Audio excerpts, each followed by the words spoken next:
शिवानी, जिनका जन्म 17 अक्टूबर 1913 को और निधन 21 मार्च 2003 को हुआ। वो हिंदी की एक कहानीकार एवं उपन्यासकार थी। उनका वास्तविक नाम गोरा पंत था, किंतु वे शिवानी नाम से लेखन करती थी। उनकी शिक्षा शांति निकेतन में हुई। हिंदी साहित्य जगत में शिवानी एक ऐसी शख्सियत रही जिनकी हिंदी, संस्कृत, गुजराती, बंगाली, उर्दू और अंग्रेजी पर अच्छी पकड़ रही। उनकी अपनी कृतियों में उत्तर भारत के कुमाऊं क्षेत्र के आसपास की लोक संस्कृति की झलक दिखलाई पड़ती है और किरदारों के बेमिसाल चरित्र चित्रण करने के लिए जानी जाती हैं। उनकी लिखी कृतियों में कृष्णाकली, भैरवी, आमेदार शांति निकेतन, विषकन्या, 14 फेरे आदि प्रमुख हैं। उन्होंने अपनी कृतियों में नायिका के सौंदर्य और उसके चरित्र का वर्णन बड़े दिलचस्प अंदाज में किया है। आइए सुनिएगा शिवानी द्वारा लिखी हुई कहानी लिखूं। ये प्रश्न पिछले 2 वर्षों से मुझे विचलित कर रहा है। कई बार कलम उठा चुकी थी, किंतु उतनी ही बार हार कर रख दी। कभी चित बहुरूपिया बन उदार दलीलें देता, कभी स्वयं कलम थाम लेता। आज तक स्मृति गहर से न जाने कितने कंकाल खींच पाठकों को थमा चुकी हूँ, किंतु इस कथानक का उलझा सूत सुलझाने बैठती हूँ तो वही दूसर स्मृति किसी अशरीरी प्रेम छाया सी मुझे सहमाने लगती है। छी छी, यही मैत्री निभा रही है तू। मेरे जिस पलायन के कलंक को मेरे आत्मीय स्वजन भूल चुके हैं, जिस रहस्य के गड़े मुर्दे की कब्र को लापरवाही से उग आए झाड़ झंखाड़ ने एकदम ही अदृश्य कर दिया है, उसी मुर्दे को उखाड़ रही है तू। भूल गई है क्या कि मेरी एक विवाहिता पुत्री और है, भले ही आज वह सुदूर अफ्रीका की किसी गहन वन अरण्य में अपने वैज्ञानिक पति के साथ किसी दुरूह शोध कार्य में ऐसी खो गई है कि शायद ही कभी भारत लौटे। पर यदि कभी लौट आई तो ऐसा तो है नहीं कि उसके पास भारत की पत्र पत्रिकाएं पहुंचती ही न हो। फिर तू मेरा नाम भी तो नहीं बदल रही है। कैसे बदलूं प्रिया? वह नाम ही तो तेरे व्यक्तित्व की व्याख्या कर सकता है। विधाता का दिया वह नाम मैं कैसे बदलूं? फिर क्या तुम्हारा कलंक उजागर कर रही हूँ? मैं तो केवल ये सिद्ध करना चाह रही हूँ प्रिया कि तेरे पलायन का कलंक नहीं था, विवशता थी। प्रिया दामले अपने पितृकुल का ऐसा जगमगाता दीपक थी जिसकी देहरी पर पैर रखते ही पितृकुल का बाहर भीतर दोनों उजागर हो गया था। उसके पिता 4 भाइयों में सबसे बड़े थे। दुर्भाग्य से 3 चाचाओं में से 2 निसंतान थे। तीसरे ने विवाह ही नहीं किया। इसी से बड़े लाड प्यार से पली प्रिया बचपन से ही अबाधे बन उठी थी। 10-12 वर्षों तक उसे लड़कों के ही कपड़े पहनाए गए। वैसे ही छोकरा कट बालों में वह एकदम लड़का लगती थी। जब वह मेरी सहपाठिन बनकर हॉस्टल में आई तो मैं ही नहीं, सभी छात्र छात्राएं उसके छरहरे, सुंदर, तेजस्वी व्यक्तित्व से सहम गए थे। लगता था मधुमास में जन्मी किसी कलिका से उस किशोरी को 100 कौमार्य चापल्य मार्दव में मंडित करने से विधाता ने उन वनस्पति जन्य रंगों का प्रयोग किया था जिनका प्रयोग इन दिनों आश्रम के कला गुरु नंदलाल बोस कर रहे थे। पलाश, हरिद्रा, गुलबन फसा, हरितिकी। विधाता की उस प्रतिभा प्रसूति सृष्टि को देख सचमुच यही लगता था कि मोनालिसा के विश्वविख्यात चित्र की रहस्यमयी मुस्कान को समझने की भांति प्रिया के दृढ़ता से भींचे क्यूपिड अधरों की मुस्कान समझने के लिए भी शायद अनंत काल तक व्यर्थ प्रयास चलते रहेंगे। आश्रम गुरु रविंद्रनाथ ने शायद ठीक ही कहा था कि नारी सौंदर्य का अर्धभाग प्रकृति की देन है, किंतु उसका शेष सौंदर्य केवल काव्य है, प्रेमी और कवि की उर्वर कल्पना का परिणाम। मैं जानती हूँ यहाँ मेरे पाठक शंका की नंगी संगीन लिए एक बार फिर मेरे सामने खड़े हो जाएंगे। ऐसी भी क्या कल्पना जो सदा की भांति सुंदर नायिका को कल्पना के तुरंग पर आरूढ़ कर मानव पकड़ से दूर हवा में उड़ाकर रख दे। किंतु मेरा आपसे अनुरोध है, मुझे उस दिव्य व्यक्तित्व की वर्णना जी भरकर कर लेने दे। मैं आपको विश्वास दिलाती हूँ, मेरी स्मृति कल्पना को रंज मात्र भी प्रश्रय नहीं दे रही है। सृष्टि उन्नति आदरयति मनः, ये तांत्रिका साहित्य में भले ही त्रिपुर सुंदरी या योगिनी के लिए प्रयुक्त हुआ हो, प्रिया भी वैसे ही मन को आदर करने में समर्थ थी। उसका वही तेज देख पहले हम सब सहम गए थे। किसी ने भी उसकी ओर मित्रता का हाथ नहीं बढ़ाया। अपने साथ वह बड़े बड़े 2 सूटकेस भरकर विचित्र परिधान लाई थी। राजस्थानी लहंगे, कच्ची चुनर, जामनगरी छायल, चूड़ीदार कुर्ते, अंगरखे और लेडी हैमिल्टन रेशम की सलवार कमीजें। उससे कई बार स्पष्ट कह दिया था कि आश्रम की कक्षा में वह केवल सूती साड़ी ही पहनकर प्रवेश पा सकेगी। ठीक है, उसने अपनी सुराहीदार ग्रीवा को और तान कर कहा था। हॉस्टल में तो जो जी में आए वह पहन सकती हूँ, और वह फिर वही करती थी। रात को आश्रम भोजनालय में जाती तो उसके आते ही हंगामा मच जाता। आईजे नामची न आकाश थी कि उर्वशी, अर्थात देखो देखो उर्वशी आकाश से उतर रही है। वह न दाएं देखती न बाएं। अपने साथ लाया गया बगुले के पंखे सा स्वच्छ नैपकिन गोद में धर, बंगाल का घंट शुप्तो चचड़ी का गस्सा मुंह में धरते ही नाक चढ़ा पानी का एक घूंट पीकर उठ जाती। एक दिन मैंने ही उसे टोक दिया, तुम तो रोज भूखी ही उठ जाती हो, खाती क्यों नहीं? ऐसा खाना मेरे घर के कुत्तों को भी नहीं दिया जाता, कैसे चुपचाप खा लेती हो तुम लोग? आश्रम के एक एक नियम को वह जिस दुस्साहस से रोंदे जा रहे थे, उसे देख हम कांपे जा रहे थे कि अब इसकी पेशी निश्चय ही हमारी कठोर फ्रेंच दीदी के सामने होगी और वे निश्चित रूप से इस नकचड़ी के अहंकार का भूत एक पल में झाड़ कर रख देंगी। किंतु कुछ भी नहीं हुआ। पता यही लगा कि उसके पिता लॉर्ड सिन्हा विधान रॉय एवं नील रतन सरकार के अभिन्न मित्र हैं, एवं उन्हीं के प्रभाव से प्रिया आश्रम में स्वच्छंद विचरण कर सकती है। ऐसा नहीं था कि उसे कभी गुरुजनों की फटकार मिलती ही नहीं थी, किंतु जब कभी मिलती वही निषेध उसे और उद्दत बना देता। सचमुच अद्भुत लड़की थी वह। आकाश को भी लांघ जाने का उसका अदम्य उत्साह, बाधाओं से जूझने को उसका सदा गौरव उन्नत सिर, कठोर काशाघात को सहकर भी किसी को कुछ न समझने वाली मुद्रा। आज उसकी रंगीले रसीले भावों की कटु तिक्त मधुर स्मृतियां मुझे विहल कर रही हैं। उसे लड़कियों में उठना बैठना अच्छा नहीं लगता था। इसमें कोई संदेह नहीं है कि काम मन का मूल है, किंतु प्रिया में वह काम शायद कुंठित होकर ही तीव्रतर हो उठा था। उसके लिए सुनरिये का ही महत्व था, नारी का नहीं। एक तो उसके शरीर की गठन भी ऐसी थी कि लगता था कि खजुराहो की भित्ति की ही कोई मूर्ति जीवंत हो उठी है। उसके पृथुल नितंब, मांसल अंग प्रत्यंग, वर्तुल वक्षस्थल, तिर्यक दृष्टि सभी विलास एवं उद्दाम काम के प्रबल संकेत देते थे। शायद यही कारण था कि छात्र मंडली उसके इर्द गिर्द भोरे सी मंडराती रहती। लड़कियों में उसकी एकमात्र मित्र मैं ही थी।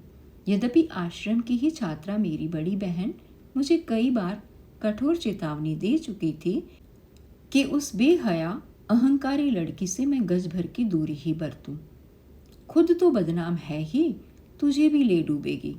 खबरदार, जो मैंने तुझे उसके साथ घूमते फिरते देखा। किंतु मुझे हमेशा यही लगता था कि लोग उसे गलत समझते हैं। वह अहंकारी नहीं थी, वह तो उसका चेहरा ही विधाता ने ऐसा बनाया था कि उसकी सरल दृष्टि भी अहंकार दीप्त लगती। गणित में उसे स्वयं सरस्वती का वरदान प्राप्त था। कठिन से कठिन सवाल भी वह चुटकियों में हल कर देती। स्मरण शक्ति ऐसी अद्भुत थी कि एक बार किसी पाठ पर आंख फेरती और दूसरे ही क्षण विराम अर्धविराम सहित पूरा पाठ दनादन उगल देती। उसका बंगला उच्चारण एकदम त्रुटिहीन था। साहित्य सभाओं में वह रविंद्रनाथ, जीवनानंद दास, विष्णु दे की कविताओं की आवृत्ति करती तो लोग आश्चर्य से मंत्रमुग्ध हो सांस रोके उसे देखते रहते। कि मेरे बाबा आई तो बांगालीर थे क्यों बेशी बांगाली, अर्थात क्या लड़की है रे बाबा, ये तो बंगाली से भी अधिक बंगाली है। उसकी यही आश्रम व्यापी ख्याति लड़कियों को जला भुना देती।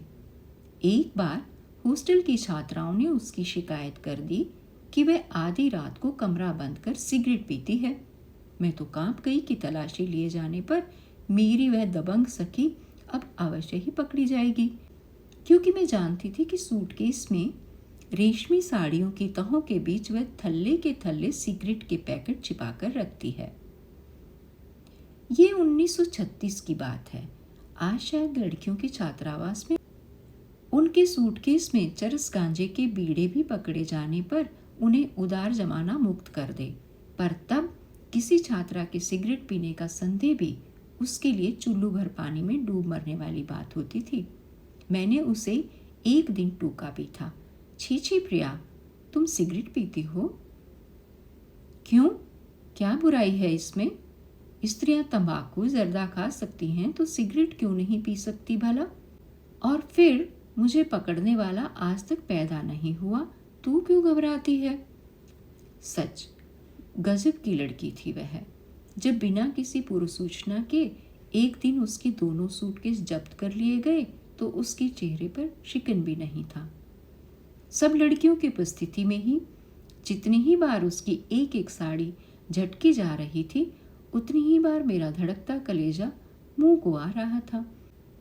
किंतु एक वह थी बंदी कि वहीं पर बैठी गहन आत्मविश्वास से मुस्कुराती चली जा रही थी, जैसे कह रही हो, क्यों, मिला कुछ? रात ही रात में क्या सब पैकेट फूंक डाले थे छोकरी ने? मैंने बाहर निकलते ही एकांत में उससे पूछा, कहाँ गए सब पैकेट? सब पी गई हूँ, मेरी तलाशी लेने चले थे, बड़े बड़े डूब गए, गधा पूछे कितना पानी। इसी बीच पिता की बीमारी का तार पा मैं बेंगलोर लौटी तो पता चला प्रिया अचानक आश्रम छोड़कर चली गई है। वह कहाँ गई, क्यों गई, किसी को कुछ पता नहीं था। लड़कियां मुझसे पूछती, क्यों, तुम्हारी अंतरंग सखी थी, तुमसे भी कुछ नहीं कह गई?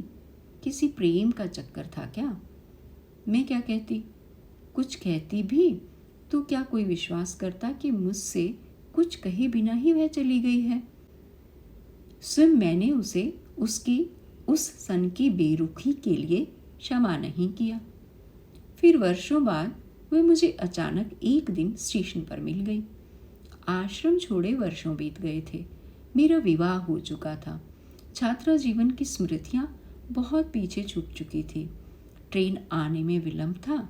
मैं रेलवे बुक स्टॉल पर खड़ी पत्रिकाएं उलट रही थी कि अचानक किसी ने मेरे कंधे पर हाथ रखा। मैं चौंक कर मुड़ी तो वह मुझसे लिपट गई। वह भी उसी ट्रेन से जा रही थी। फिर तो अपने वातानुकूलित डिब्बे में ही वह मुझे जबरन खींच ले गई। तू चिंता मत कर, मेरे छोटे चाचा अब रेलवे बोर्ड के चेयरमैन हैं, सब मुझे जानते हैं, अभी मिनटों में तेरा टिकट कन्वर्ट करवा देंगे। उसके एकांत कक्ष में कितना कुछ कहने को था, कितना सुनने को। एक एक कर कितनी ही रस भरी स्मृतियां वर्षों से किसी जंग लगे बक्से में से निकल रही भव्य बनारसी साड़ियों की नेपथलीन गंध में हमें विभोर कर गई। तू अचानक ऐसे चली क्यों गई थी प्रिया? मैंने पूछा।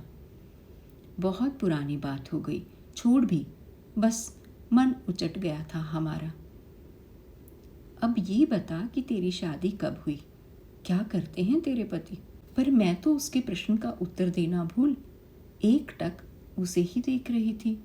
वही प्रिया थी, वही रंग, वही रूप, वही कदकाठी, किंतु कहीं न जाने कुछ अटपटा लग रहा था। उसकी मायावी हंसी, उसका कंठ स्वर या उसकी कुटिल चितवन। चल पहले कुछ खा लिया जाए।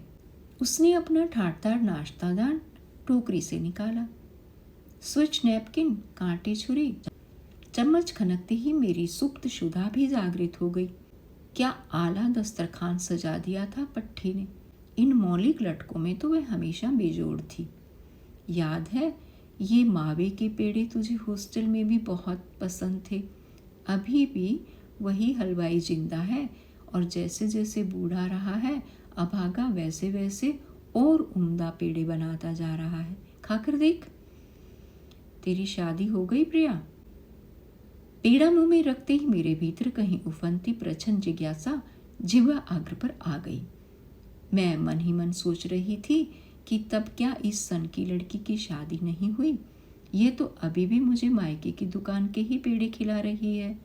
मेरे प्रश्न को असुनाकर वह फिर चहकने लगी। ये ले, एक पेड़ा और खा, है ना बढ़िया? मैं अपना कौतूहल रोक नहीं पा रही थी। तेरी शादी हो गई प्रिया? मैंने फिर पूछ लिया। हाँ, वह हंसी। देखती नहीं ये कड़ा हुआ सालू? अपना फलबरी दुपट्टा उसने मेरे सामने झंडी सा फहरा दिया, पर यह तो प्रिया की परिचित उन्मुक्त हंसी नहीं थी। तब क्या वह अब तक कुंवारी ही थी या अकाल वैधव्य ने उसे ऐसी श्रीहीन बना दिया था? न कंठ में मंगलसूत्र था, न अंगुली में अंगूठी, न ललाट पर मद्रासी कंकु की उसकी वह बिंदी जिसके नीचे वह हमेशा एक नन्हा सा काला गोल बिंदु संवार लिया करती थी। उसका वह मौलिक सजा प्रयोग फिर आश्रम में फैशन बनकर ही चल निकला था, जिसे देखो ललाट पर दो दो बिंदियां। मेरा गंतव्य स्टेशन आने को ही था। मुझे तो दूसरे ही स्टेशन पर उतरना था, पर वह कहाँ जा रही थी? अपना पता नहीं देगी? कभी चिट्ठी तो लिख देना, मेरा पता भी लिख ले। अरे छोड़, जब मिलना होगा ऐसे ही भगवान हमें मिला देगा। और एक बात बता दूं, संसार के अधिकांश पते झूठे होते हैं। क्या सचमुच ही बौरा गई थी लड़की या किसी पागलखाने से रोगमुक्त होकर लौट रही थी? ऐसी गहन मैत्री थी हमारी, और न अपना पता देने को उत्साह, न मेरा पता लेने की व्यग्रता। मैं अगले स्टेशन पर उतर जाऊंगी, मैंने कहा, और साड़ी की भांज ठीक करने उठने लगी। उसने मेरा हाथ पकड़कर बिठा लिया। नाराज हो गई? तब सुन, मेरा विवाह हो गया। तेरी ही तरह मेरी भी एक प्यारी सी बच्ची है। सुदर्शन पति है, बड़ा सा प्रासाद है, 2 कार हैं, यहाँ तक कि मेरे लखपति व्यवसायी पति का अपना चार्टर्ड प्लेन भी है। पर मैं ये सब हमेशा के लिए छोड़कर भारत चली आई हूँ। क्या कहती हो प्रिया? क्या तुम्हारे पति? मेरे अधूरे प्रश्न को उसने स्वयं पूरा कर दिया। क्या मेरे पति बदचलन हैं, शराबी हैं? यही पूछना चाह रही है ना? वहीं विदेश में ही जन्मे, वहीं बस गए। किशोर पर्यटन वर्धन को कोई भी लत नहीं है। वह मुझे बेहद चाहता है और मैंने ही उसे छोड़ा है, उसने नहीं। ट्रेन की गति धीमी हो रही थी। दूर से ही आसन्न बड़े स्टेशन की बत्तियां जुगनू से चमकने लगी थी। मैंने अधीर होकर उसे झकझोर दिया। कैसी मूर्ख है तू? कहती है तेरी एक बच्ची भी है, वह बड़ी होगी, विवाह होगा, तब क्या उसे माँ का अभाव नहीं खलेगा? फिर उसके निर्दोष पिता को तू अकारण ही छोड़कर चली आई। अकारण नहीं, वह हंसी, किंतु कैसी विचित्र हंसी थी वह। बहुत कारण है। मैं उसके विवाह तक बनी रहती तो उसकी लज्जा उसके लिए घातक बन सकती थी। स्टेशन आ गया था, मैं विदा लेकर उतर गई। वह देर तक खिड़की से हाथ हिलाती रही और एक बार वह हिलता हाथ वर्षों के लिए किसी शून्य में विलीन हो गया। ठीक 10 वर्ष बाद मैं फिर मिल गई। आज कई बार सोचती हूँ, न मिली होती तो शायद अच्छा ही होता। उस दिन भी 25 दिसंबर का हिमपात होकर उदार क्षणिक धूप से गलकर पिघल गया था। कई दिनों की अनवरत वर्षा के बाद पहली बार निर्भर आकाश चमका था। ताल लबालब छलक रहा था। नैना देवी के मंदिर की शुद्र घंटियों के साथ गिरजे के गुरु गंभीर घंटे की गर्जना पखावज की सी जुगलबंदी कर रही थी। ठंडी सड़क निस्तब्ध सन्नाटे से घिरी एकाएक अंधेरी सुरंग सी लग रही थी। न जाने किस सनक में मैं उस सन्नाटे में पाजान देवी के दर्शन को निकल गई थी। ताल की गार पर खड़े विलो वृक्ष मणिपुरी नर्तकियों की सी अलसमादक लास्यपूर्ण मुद्रा में झूम रहे थे। आकाश फिर धूसर मेघ खंडों में घिरने लगा था। शाल कसकर लबादे सा लपेट लिया और चाल तेज कर दी। नैनीताल की वर्षा बिना किसी पूर्व सूचना के आ गए अतिथि की भांति कभी भी आकर सहमा देती है। कहीं ऐसा ना हो कि तीव्र वर्षा का वेग मुझे बीच ही में दबोच ले और मैं अपने घर तक की कठिन चढ़ाई भी न चढ़ पाऊं। उन दिनों अवस्था भी ऐसी थी कि तेज चल पाना भी मेरे लिए कठिन हो रहा था। सहसा किसी ने मेरे कंधे को अपने मजबूत पंजे से जकड़ लिया। मैं घबराकर खड़ी ही रह गई। जनशून्य ठंडी सड़क पर दूर दूर तक कोई नहीं था। कुछ ही दिन पूर्व उसी ठंडी सड़क पर डिग्री कॉलेज की एक छात्रा की शतविचित लाश मिलने का समाचार पूरे नैनीताल को स्तब्ध कर गया था। उन दिनों का नैनीताल आज का नैनीताल नहीं था। वहां तब हत्या तो दूर, सामान्य सी चोरी या ताला तोड़ने की घटना ने भी कभी सरल नागरिकों को भयत्रस्त नहीं किया था। कुछ दिनों तक वहां की धर्मभीरू गृहिणियों ने भी ठंडी सड़क पर जाना छोड़ दिया। पहले उस सड़क पर उन्हें केवल शेर भालू का ही भय सहमाता था, पर अब तो मानव का भी भय उनके लिए नरभक्षी पशु बना जा रहा था। पहचाना नहीं? इस बार कंधे से हाथ हटाकर वह दिरांगी छाया मेरे सम्मुख खड़ी हो गई। प्रिया! उसे बाहों में भरने में मेरे दोनों उत्साही हाथ जैसे किसी ने सहसा अदृश्य खड़क से काटकर धरा पर डाल दिए। ये कैसा विचित्र वेश था उसका। ढीला एक बर्रा पायजामा, रेशमी कुर्ता और खुले बटनों से झांकती लोमश छाती, अधरों पर जर्दे पान की लाली सहसा उसकी लाली में लाल डोरे बनकर उतर आई थी। कहाँ गई वह लंबी वेणी, वह वत्रतुल वक्ष, वह दुहरी बिंदी? मेरे स्मुख प्रिया का ही अभिहूत नक्शा था। वही कद, वही काठी, किंतु नहीं, वह प्रिया नहीं थी। तब क्या वह उसका जुड़वा भाई था? पर प्रिया तो अकेली ही थी, न भाई न बहन। चाचा निसंतान थे, मामा थे ही नहीं, मौसी कुमारी थी। कौन हो तुम? वह बड़ी बेहयाई से हंसा। क्यों भाई? अभी तुम्ही ने तो प्रिया कहकर पुकारा था ना। अब पूछती हो मैं कौन हूं? नहीं, तुम प्रिया नहीं हो। मैं जाने क्यों उद्यत हुई। रुको, उसने कहा, और इससे पहले कि मैं दामन बचाकर छिटकती, उसने दोनों हाथ फैलाकर मेरा मार्ग अवरुद्ध कर दिया। तुमने ठीक ही पहचाना, मैं प्रिया ही हूं। क्या बक रही हो? छोड़ो मेरा रास्ता। नहीं। फिर वह हमारी मैत्री के न जाने कितने प्रकरण एक ही सांस में सुना गया। याद है जब तू और मैं एक करसन दल को घिसा दे कचौड़ी गली में कचौड़ी खाने सटक गए थे और इक्के में लौट राजघाट के पिछवाड़े के रास्ते चुपचाप आकर अपने अपने बिस्तरों में घुस गए थे। याद है जब तुझे मैंने चुटकियों में 49वां थ्योरम याद करवा दिया था जो तुझे याद ही नहीं होता था। याद है जब प्रभात मुखर्जी ने अपनी क्लास में हम दोनों को बात करने पर पीरियड भर खड़ी रखा था। याद है तुझे रात को नींद में चलने की आदत थी और हम दोनों एक दूसरे की चोटियां बांध लेते थे कि तू चलने लगे तो मैं जाग जाऊं। तू हमेशा मेरे पास आकर सो जाती थी। याद है? बस चुप करो। कह तो दिया, पर मैं उसे स्तब्ध खड़ी देखती रह गई। कौन था ये अद्भुत सिद्ध जो मेरी और प्रिया की मैत्री के इन संस्मरणों की अभिज्ञता से मुझे सहमा रहा था? कहीं ऐसा तो नहीं कि प्रिया मर खप गई हो और ये उसका दुष्ट प्रेत हो? अभी भी तू नींद में चलती है क्या? पर सुन, उसने बड़े स्नेह से मेरा हाथ थाम लिया। अब तू डर कर मेरे बिस्तर में घुस भी आई तो मैं तेरी चोटी अपनी चोटी से नहीं बांध पाऊंगी। देखना इधर।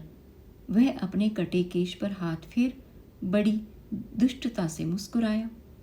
मेरा चेहरा लाल पड़ गया। सहसा मेरे गर्भस्थ शिशु की धड़कनें मेरी धड़कनों से मिलकर धड़क उठी। धक धक। अंधेरा और घनीभूत हो गया। कोहरा धीरे धीरे ताल के ऊपर शामियाने सा टंग गया था। मंदिर की आरती की गूंज कभी धीमी और कभी प्रखर होकर आयार पाटों के पहाड़ों से टकरा रही थी। सुरमुनि मोहिनी सौम्या तू शोभाधारा, विवसन विकट स्वरूपा प्रलयमयी धारा, जग जननी जय जय माँ, जग जननी जय जय माँ। तूने उस दिन ट्रेन में पूछा था ना मैंने क्यों घर बार छोड़ा? तो सुन, नीला के जन्म के बाद ही मेरा शरीर मेरे लिए पहेली बनने लगा। मेरे कंधे समेत चौड़े हो गए, मेरी उंगलियां मोटी होती चली गई, मेरे पंजों में लोहे की जकड़न आ गई, मेरी आवाज़ भारी होने लगी और मेरा दर्पण ही मुझे छलने लगा। पहले मुझे पुरुषों का साहचर्य प्रिय लगता था, अब किसी भी सुंदरी युवती या किशोरी को देख मैं पागल हो उठती।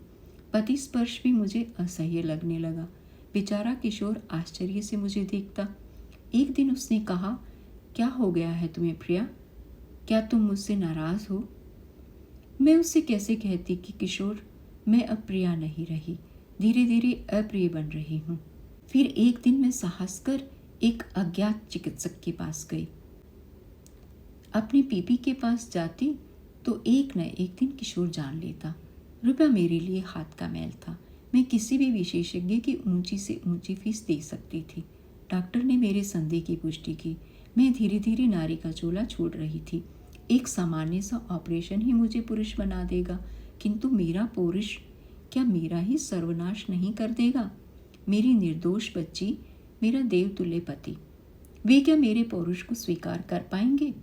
क्या स्वयं मेरी लज्जा उनकी भी लज्जा नहीं बन जाएगी? सौभाग्य से उन्हीं दिनों किशोर अपने व्यवसाय के सिलसिले में नाइजीरिया जा रहा था। उन दिनों वैसे हम में बोलचाल लगभग बंद ही थी। मैंने अपना बेडरूम अलग कर लिया था और उस बेबात की सजा को बेचारा किशोर झेल नहीं पा रहा था। उसका मेरा ज्वाइंट अकाउंट था। उसी में से पर्याप्त धनराशि निकाल मैं नीता को अपने एक मित्र के यहाँ ये कहकर छोड़ आई कि मैं अपनी बीमार माँ को देखने भारत जा रही हूँ। लौटते ही किशोर समझ गया होगा कि मैं अब कभी लौटूंगी नहीं, क्योंकि मेरी माँ तो मेरे विवाह से पहले ही गुजर चुकी थी। फिर उस अज्ञात विशेषज्ञ के अज्ञात क्लिनिक में मैं स्वयं ही प्रिया का पिंडदान कराई, वहां से सीधी भारत। मुझे अपने घर चलने को नहीं कहोगे? उसका भर्राया कंठस्वर मुझे भय से कपा गया। इसी सखी का यही आह्वान सुन शायद मैं उसे कभी हाथ पकड़कर घर खींच लाती, पर उस दिन उसका वह अनुरोध सुन मैं सिहर उठी। मैं बिना कुछ कहे तेजी से बढ़ने लगी कि उसने मुझे बाहों में भींच लिया। मैं नहीं जानती उस दिन किस देवी शक्ति ने मेरे अंग प्रत्यंग में वह स्फूर्ति, वह साहस भर दिया। मैंने एक झटके से उस लौह भावपाश से अपने को छुड़ा, उसे एक धक्का दिया। वह उस आकस्मिक आघात के लिए शायद प्रस्तुत नहीं था। कटे पेड़ सा वह नीचे गिरा और मैं हवा के वेग से भागी। कभी कॉलेज की रिले रेस में मैं एक कदम आगे बढ़ा, अपनी इस सखी की प्रलभ भुजा की प्रतीक्षा में खड़ी सहसा ऐसे ही भागने लगती थी।